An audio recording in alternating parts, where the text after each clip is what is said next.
Depression, workaholic இந்த நேச்சர்லாம் இவங்க போன ஜென்மாவில் ஸ்லேயர்ஸ், அதான் ஹிட்லராக இருந்தாங்கல்ல, இப்போ உனக்கு மேலே எப்போ பாரு ஒரு ஹிட்லர் இருப்பா, இப்படி வச்சுக்கலாமே.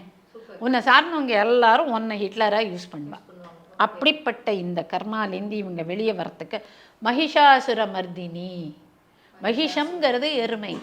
எருமைத்தனமான உன்னுடைய மூளையில் இருக்கக்கூடிய கர்மாவை அழிக்கக்கூடியவள் மகிஷாசுர மர்தினி. ஓம் மகிஷாசுர மர்தினியை நமஹா. மகர லக்னமோ மகர ராசிக்காரர்களோ யூஸ் பண்ண வேண்டியது நமக்குள்ள இந்த எருமைத்தனத்தை அழிக்கக்கூடிய மகிஷாசுர மர்தினி. மகிஷன் என்னும் அசுரனை அழித்தவள். ஓம் மகிஷாசுர மர்தினியை நமஹா. ஓம் மகிஷாசுர மர்தினியை நமஹா. கொஞ்சம் நீளம், ஆனால் அழகாக சொல்லணும். சொன்னீங்கன்னா நமக்குள்ளே இருக்கக்கூடிய அந்த அந்த தேவையற்றவைகள் போய் நம்மளும் பவர்ஃபுல்லாகி நம்மளுடைய வேலைகளில் நல்ல ஒரு எடுத்துக்காட்டாக இருக்கக்கூடிய ஒரு தன்மையை அடையலாம்.